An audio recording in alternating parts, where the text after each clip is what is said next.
Test, test, test, test. Test, test, test, test, test, test, test. Test, test, test, test, test. Starting up.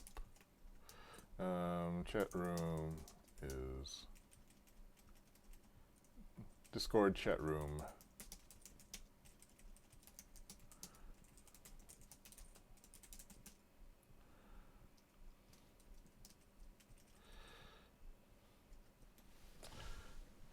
Okay, I think we're. Let me see. Do I hear audio? I don't hear audio. Oh, wait, do I? I don't hear anything. Testing, testing. Okay, I think there we go. All right. Now it is 7 a.m. Testing, testing. And I'm about to start a 15-minute push on this nerd media project I have going on. Let me turn this down. Let's see. I've been working on my the idea is to make a web publication and a print publication that collects the stories about nerds in my part of the world, which is New Hampshire. And the attempt to create, I don't know, something that's kind of fun. Who doesn't like looking at pictures of nerds doing cool stuff? So, and there's some side benefits from that. For example, the technology that I developed for the website I can use on my own website, which is a huge mess. I can move to more of a project-based organization rather than the blog-based organization I have right now. So, let's see. That's what I'm doing today.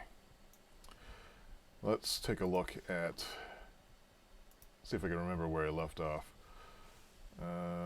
That's wrong. I'm looking at my Quiver notebook. So,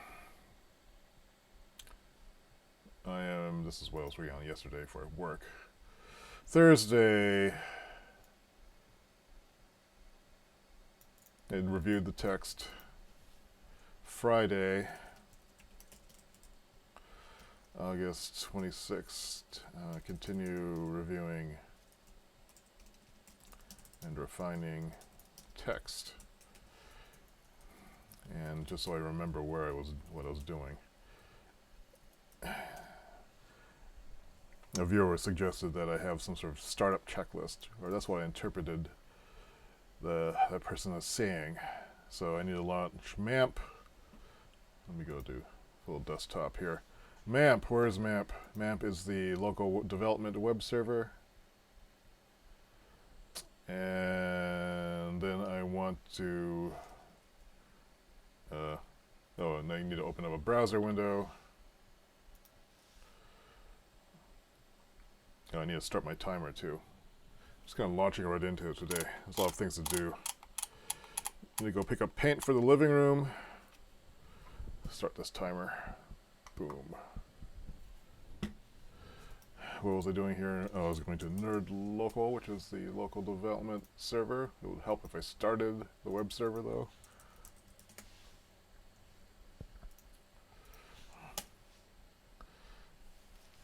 Come on, load. Load, load, load, load. There we go. There's that. Oops. I just tried to do a Windows 10 shortcut. Now I'm all messed up.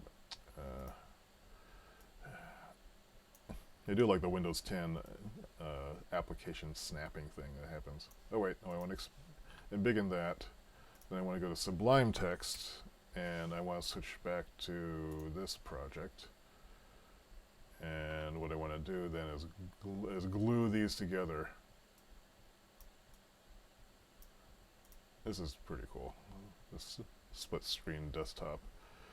So on the left is the article, and on the right is the source text. Now I don't think, actually I think I was editing this in my Sublime Text. This is in Quiver. In Quiver, this is the application I'm looking at right now. Alright, so let's see. Where's the article? Here's the article. So, and I got down as far as, what was it? right. Oh, I thought I left a marker somewhere here. That's weird. Oh, here it is. I left off here on Thursday.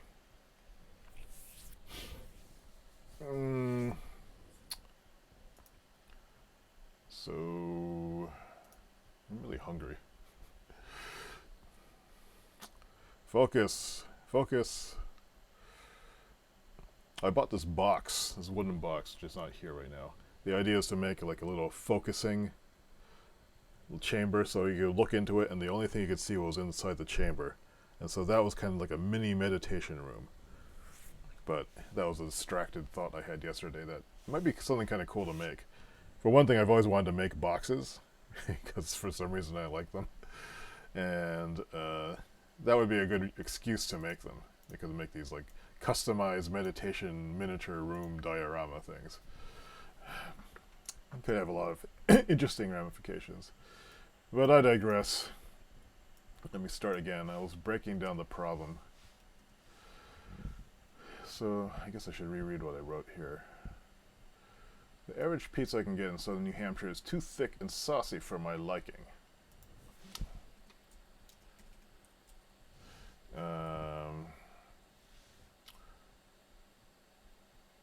I prefer a much thinner pie.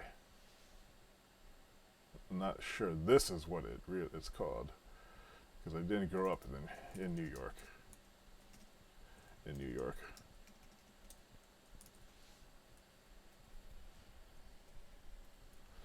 Do I do quote New York dash style, or is it? I guess I would quote the whole thing.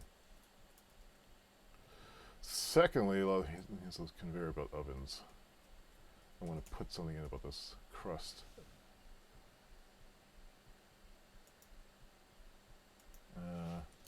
I also don't like heavily seasoned, dense crust edges. I think this is called the cornicone, which seems to be all dense crust edges. Is it a crust edge? That are heavily seasoned or filled. Let me take that out.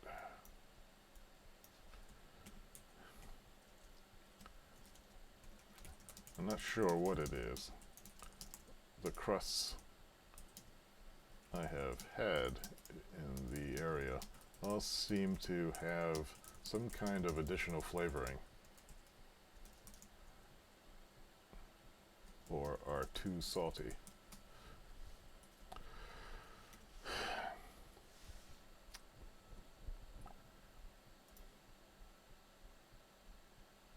Too thick and saucy.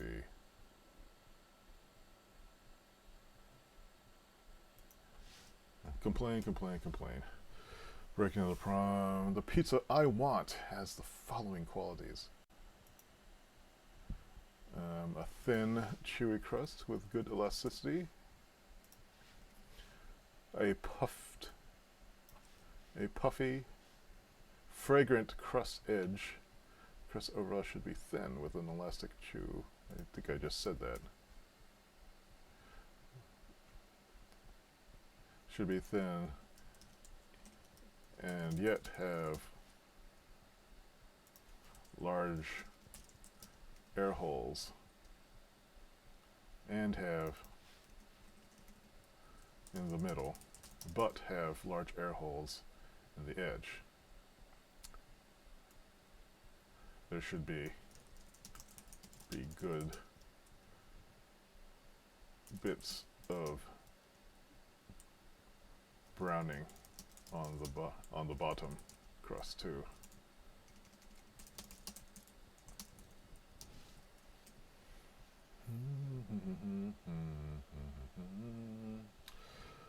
So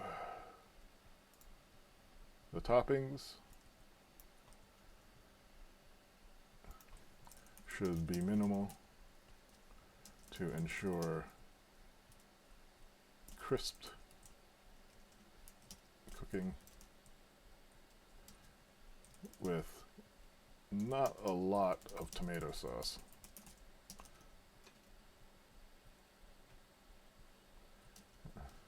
The top should also show good leopard spotting on the cheese layer.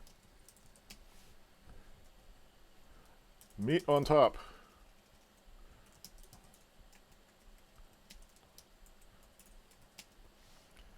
Parmesan mozzarella is the main cheese ingredient.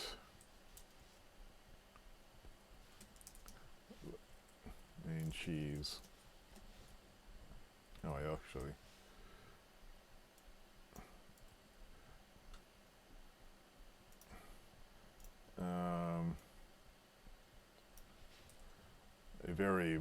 A balanced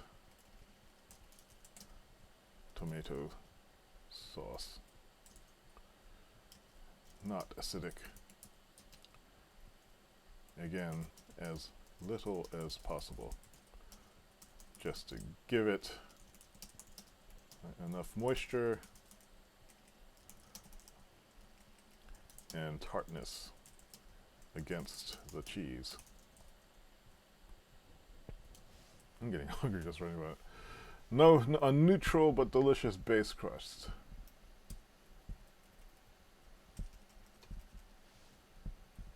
I guess I should put that at the top.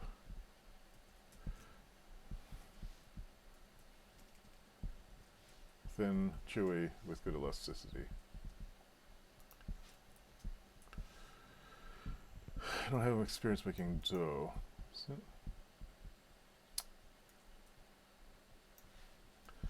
I will use supermarket dough as a control. It's cheap and more consistent than anything I could make. At this stage in my pizza making journey. Learning how to bake the dough, learning how to shape and bake the dough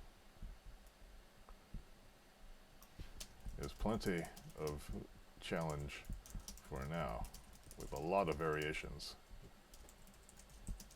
to take into account. So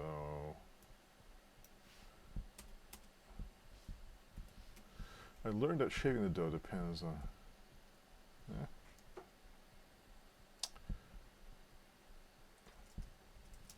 findings. Shaping the dough depends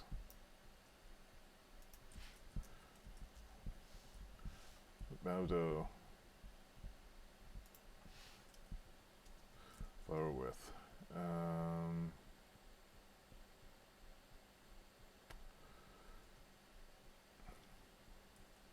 Learned about oven temperature, upper temperature control.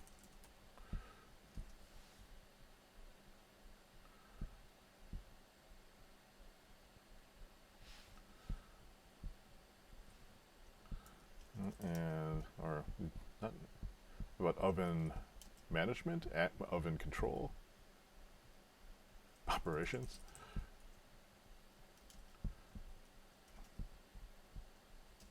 There's a lot to learn here too. And shaping the dough depends on quite a few variables. That's successfully shaping the dough.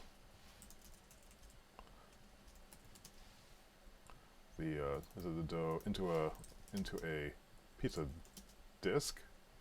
What's that called? It's a pizza pie disc. Pizza disc.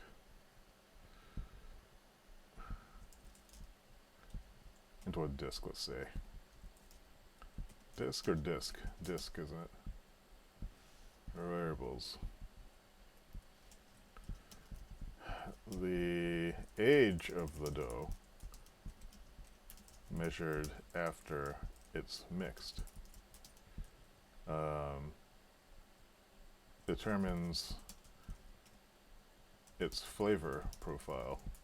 In general, the older the dough is, the more secondary flavors it develops. Usually this is considered a good thing.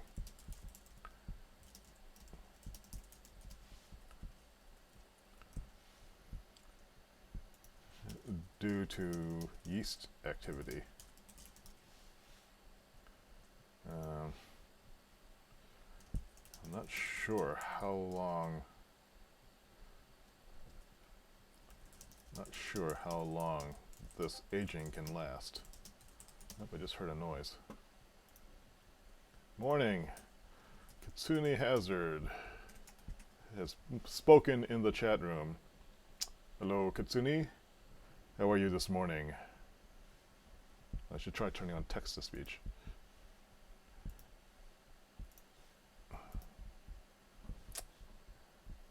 So I am working on my pizza article, just refining it a bit.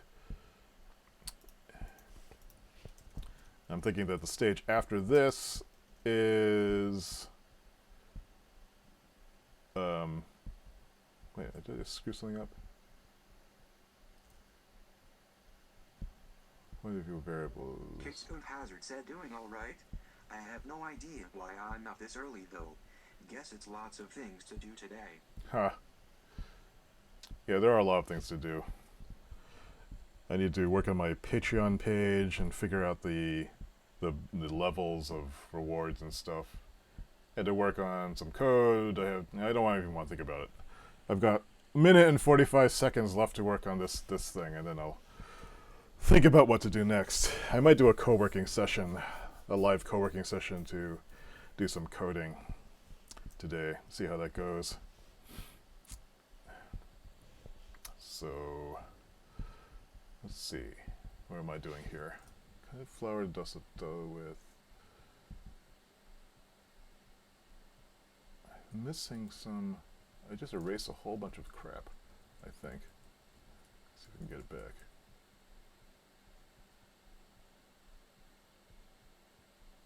Kitsune Hazard said, yeah, that's my goal today with my Patreon too. Lots of things on that, doing some outreach as well for articles. That's my goal with Patreon today. Lots of things on that. Just reading what Kitsune said. For those not in the chat room. I did look at how to set up those scrolly chat things. So I had to figure out how to put that together too. There's something called Twitch Alerts or Twitch something. I was seeing some other streamers were using that, which provides some kind of widget that you can then plug in as a browser source for OBS. And then you can get the fancy alerts and stuff. But anyway, I'm getting distracted, so I'm going to ignore the chat for a moment.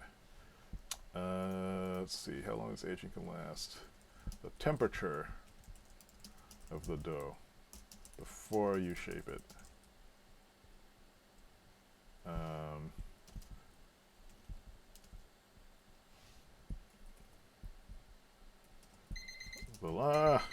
Dang it! I'll finish this bullet point. The length of time the dough is left to rest after taking it out of the refrigerator. This allows the dough to develop its bubbles as the yeast becomes more active. Temperature rise. And it's these bubbles, and it's these bubbles that create the structure, the airy structure.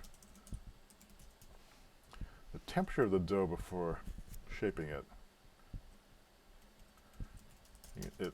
seems to matter as well, or it does matter.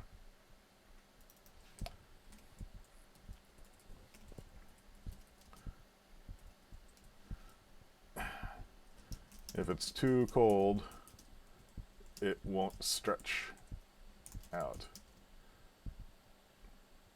If it's too warm, then actually, is dough that's too warm a problem? Actually, it might. Then it might collapse. Then the air bubbles might collapse before being being stabilized in the oven when it bakes. General room temperature seems to be good, around 80 degrees in my house. And it takes 2 hours to get there. What else do I have? Temperature, age, amount of dough. Farming the dough itself requires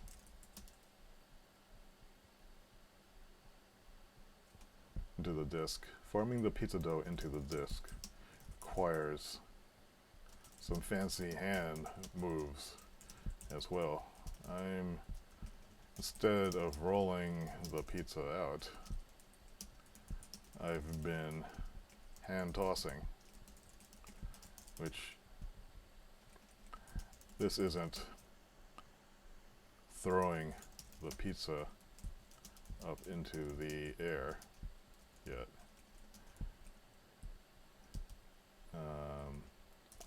But really, this isn't just really the entire process, moving from ball of dough to thin round disc.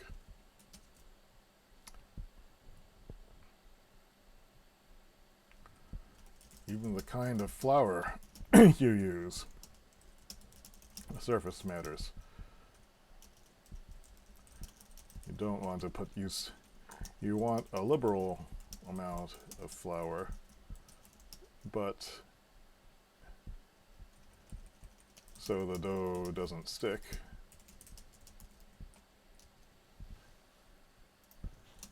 Sometimes.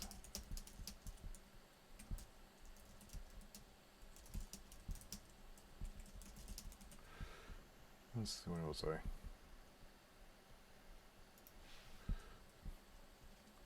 But you don't want to work it into the ball, into the dough. Also, when you are preparing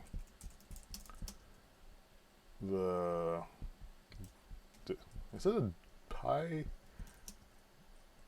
dough for toppings? Or when you're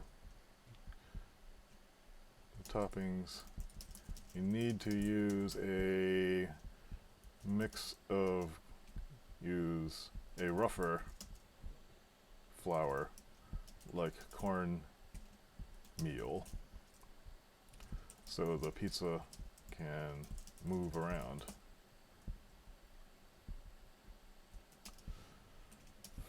And be transferred from peel to oven.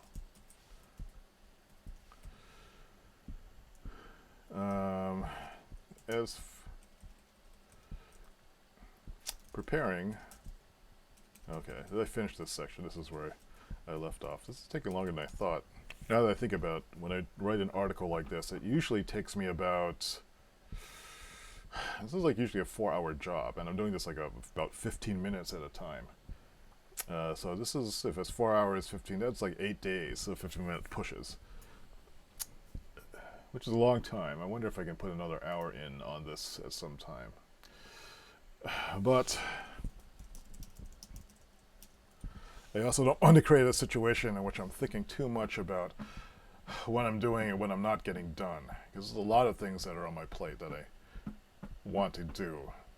And it's very easy for me to freak out about how much stuff isn't getting done while I'm doing something else. So part of this exercise, this 15-minute-a-day exercise, is to develop a sense of calm about the process. And some hard truths are that I can't do everything that I want to do. It takes too long. And I don't know.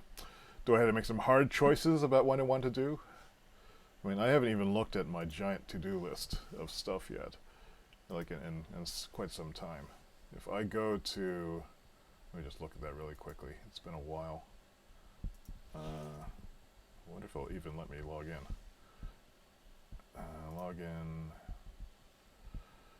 Google.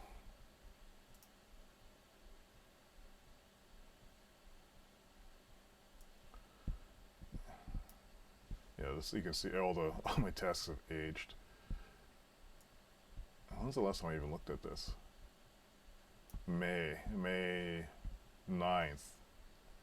So before I went to Taiwan, oh, I still haven't done any of these things. Well, I'm doing painting now. That's good.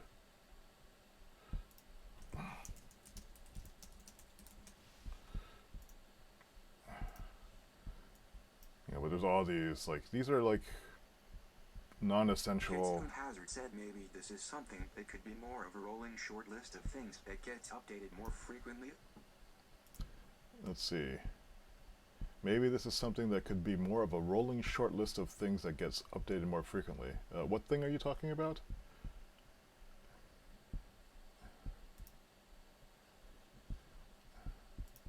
No, I used to put all this stuff. I used to do this every week, and I would look at it every day to see what I was doing. And so this is the 20. This is what year is this? This is what got done in 2015. So I had a record of what got done every week by using this card system. But lately, or the past, since the prepping for the Taiwan trip earlier this year, I have had very little resilience for making any kind of planning or decisions. So I've been trying to get away from planning and focusing on simple daily focus activities, trusting that so long as the activity itself is focused. That's long form as it is currently, do it a bit smaller and more frequent. Oh, okay. Because then he asks, like, is talking about the article, making something a rolling short list of things that gets updated more frequently.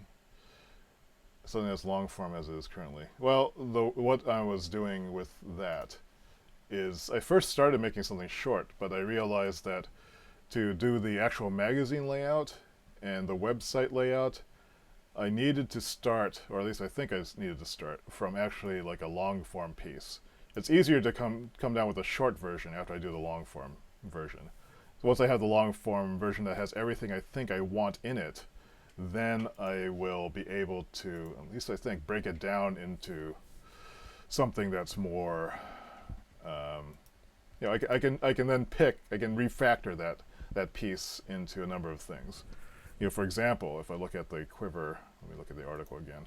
This is pretty big. This started small. If you look back a few weeks at what I had started with, it was very small. But then I said I was just kind of dissatisfied with it, and so I'm just writing down everything here, and I'm going to then, as I'm reviewing it now, then figure out how it could be broken down into lots of other content or simplified vastly, find the exact balance that I want. I mean, like anyone can, like, I guess produce, I could just maybe make a short thing, like I got the dough and I made it in a little ball and I put it in the oven and I put these toppings on and here's 3 things to do to ensure your successful pizza. But I hate that kind of writing. That kind of writing sucks.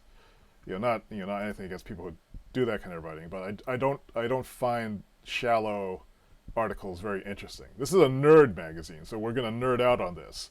By nerding out, we're not going to do a listicle. We're going to get into the little tiny nitty-gritty details of like what it is that I tried and what it is that failed and what my opinion is on it.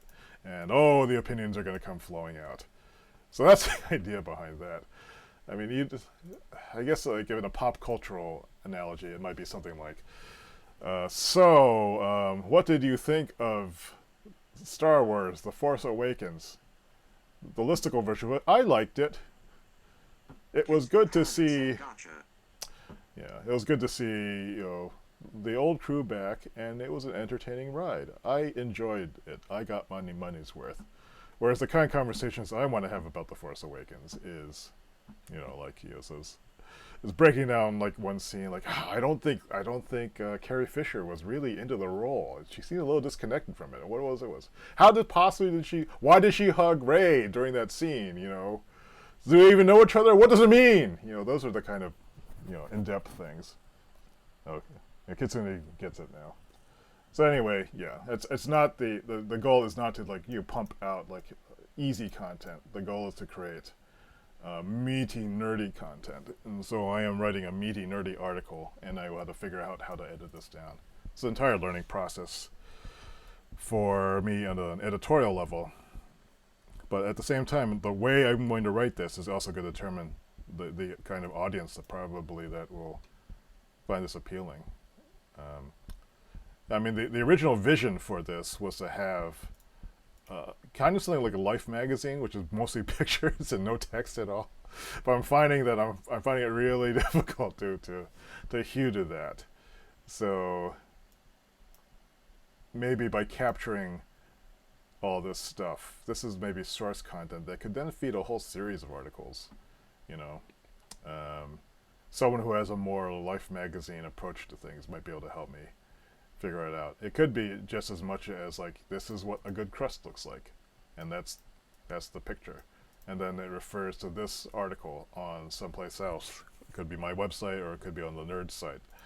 That is collecting all of the information that we need about doing super nerdy, complicated, awesome things. You know, because it takes time to do that sort of stuff. So I don't know. It's taking an awful long time. I'm not sure how I feel about that, but again, it's also partly a way for me to get used to just how long the artistic or creative process takes to do anything of noteworthiness. Now, the internet's filled with so many awesome things that people are doing, and every day you look at the internet, you can like see 100 awesome things, and then you'll think like, oh man, like everyone's doing all these awesome things, why aren't I doing anything? And like the next day another 100 cool things happens, and the next day after that it's relentless, and it's easy to forget that it took each of those 100 things is probably it represents like 100,000 hours of time spent. I mean, there's a metric that I use for time stuff, which is it takes about 4 hours to make something that's kind of awesome, for me anyway. To do something that's like tremendously awesome takes me about at least, well, I'll say between 4 hours and 10 hours. I can do something that's passably awesome. It's awesome enough to look at it and say, oh, that took some effort. That's pretty cool. But then it doesn't really have any lasting benefit beyond that. Although there are some exceptions. Like the Emergent Task Planner was like just this throwaway thing that became popular. On the other hand, that was built upon 10 other forms I did beforehand. So it's like 80 hours right there. And 80 hours of writing. The writing is included in that. So then there's this is an order of magnitude thing. So if you spend about 10 hours, you can do something pretty awesome. If you spend 40 hours on something, you've done a major bit of work that maybe not complete. 100 hours, you probably can get something to the next level. You can work on that last 20% of awesomeness and create something that is like, wow, I can't believe you did that. But then there's 200 hours, 1,000 hours. There used to be an animation metric I used when I was doing animation for web back in the days of modem, and we had to compress a lot of animation into something that could run at, I think it was like 2 or 3K a second, and with voiceover, which was kind of difficult. But we could do our estimates based on how much time we spent per minute. For a minute of animation, it would take a minimum of like 5 hours, get all the timing, the synchronization, for very rudimentary text moving over a background voice. To get something interesting happening, it would take about 10 hours per minute. To get something that was like really, kind of good, it would be like maybe 20 to 40 hours per minute, depending on the complexity of that minute. And this included scripting, this included conceptualizing, this included asset generation, this included editing over and over again, timing, synchronization, um, constructing complicated animation subsequences that would be on the screen for only maybe 2 or 3 seconds, but would drive home the concept. It was expensive, and so we would charge. Like if someone said, like, "Oh, I want 20 minutes of online seminar stuff," we would say that's way too long. Um, and we would time out our scripts by looking at them and then doing an average of like it's about zero point 0.4 seconds per word. And so you do a word count, multiply that by 0.4, and you'd get a number of seconds.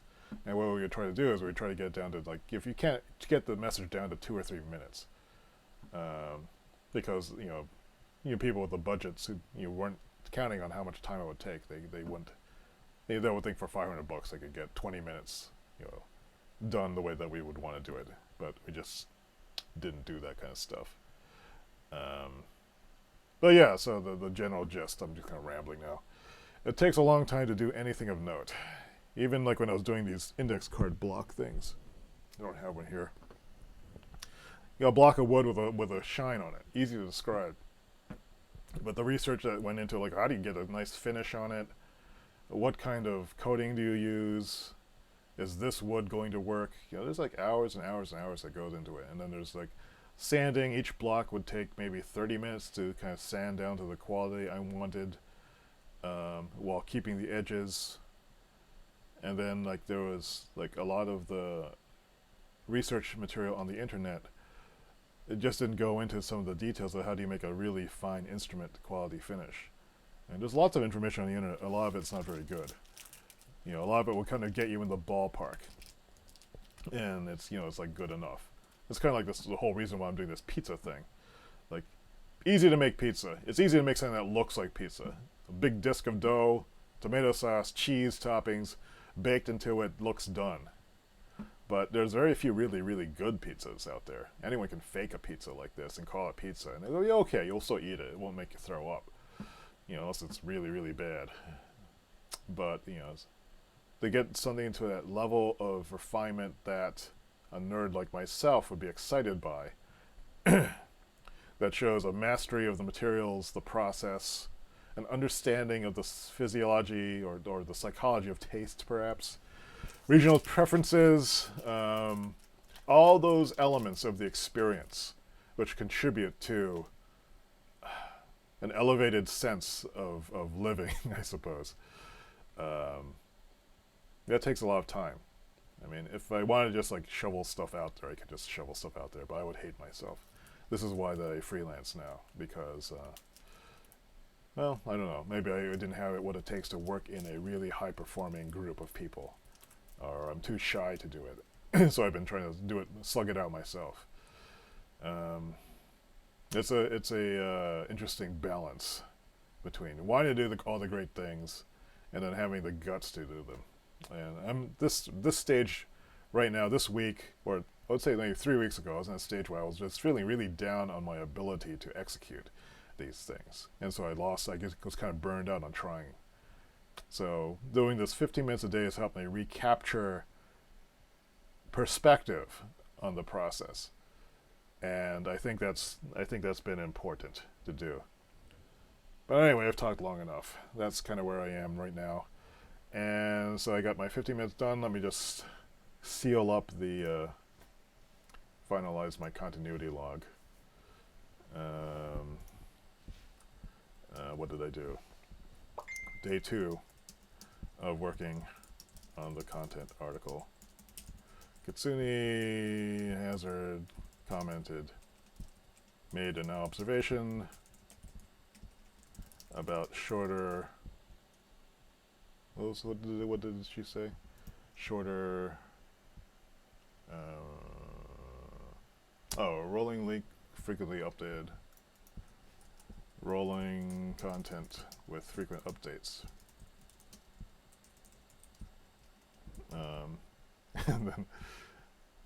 And that helped me solidify. That helped me solidify. No, I'm not showing what I'm typing. That helped me solidify the nerd credo of time against quality. time invested.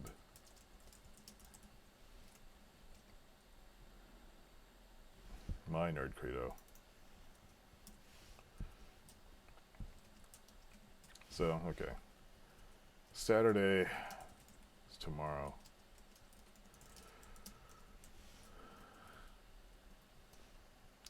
There's something I'm supposed to do here. Map, yeah.